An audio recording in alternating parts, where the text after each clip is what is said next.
Hey, welcome back to Dynamic Conveyor. I'm going to show you a really cool trick about our DynaCon system.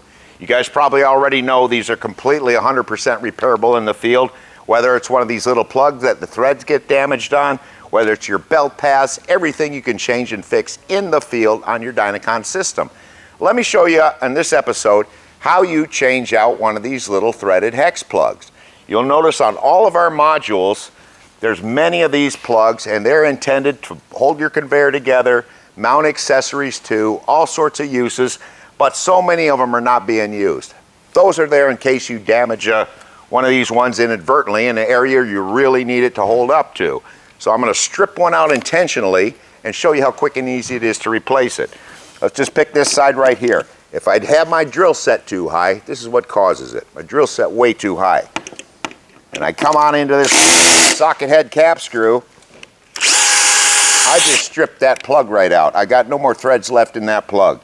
So what I'm going to want to do is I'm going to back that out, and you can easily see where all my threads wound up, right up here in my socket head cap screw, okay? So now I'm going to show you how fast it is to replace this. I'm going to keep my screw, of course.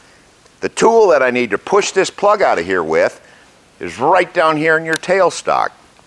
It's this longer socket head cap screw right here. You can use anything really. You could use this bit, you could use a screwdriver, but I like using this because I know right where it is and I'm not going to damage the threads on the new plug I'm putting back in. So I'm going to back this one out of here. And I'll show it to you again. It's about a ½ inch longer than all the rest of the screws in the system. Okay? So now I'm going to take that, the longer one, and I'm going to put it right back into this hole where the plug is stripped out. And I'm going to use this as my tool to push that stripped plug out of my way. So now it's in there pretty good. I'm going to use my drill a little bit of my weight, a little bit of a tap there, and it popped right out the back side, and I've got my hand on it.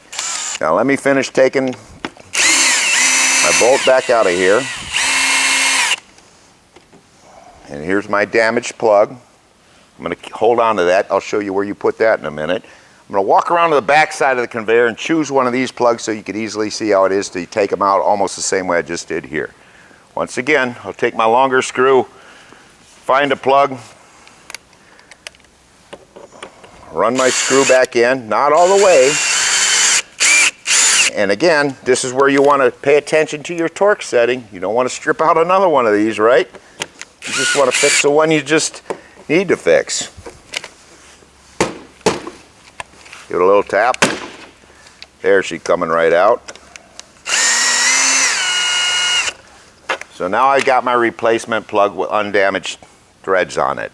Now what I'm going to do, I'm poking it right into the hole the damaged one came out of, and I'm just sort of pressing it in place a little bit, because when I install this screw, this bolt that originally went there, it'll help pull it right up flush to where it needs to be.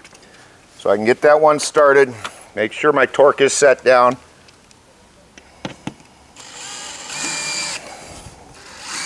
And there it went. It pulled right up nice and flush. And I could take, well, while I'm up here, I'm just going to take my damaged plug, plug this hole right here with it.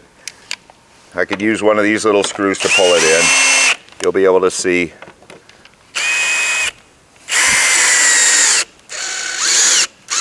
So I grabbed enough to be able to pull that into place.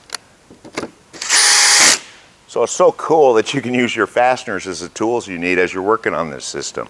Put this back where it belongs.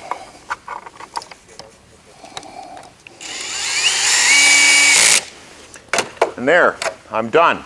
Hope this helped you out. If you have any questions or you need some help, give us a call at Dynamic Conveyor.